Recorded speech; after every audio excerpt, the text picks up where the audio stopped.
এই যে ফেরেশতারা বসা, সালাম দাও। আদম বলেন না, আমি সালাম দিব কেন, আমারা দেয় না কেন?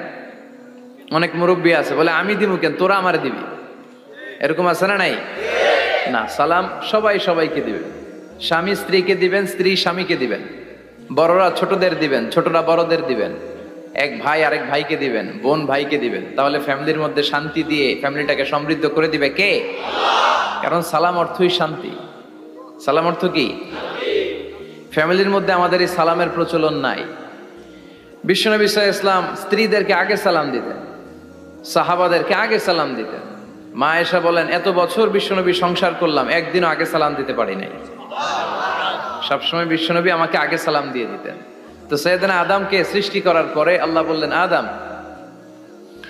সাল্লিম আলা উলাইকান নাফার, বুখারীর বর্ণনা, ফেরেশতাদের এই দলটাকে তুমি সালাম দাও। সাইয়েদনা আদম আলাইহিস সালাম অহংকার করেন না।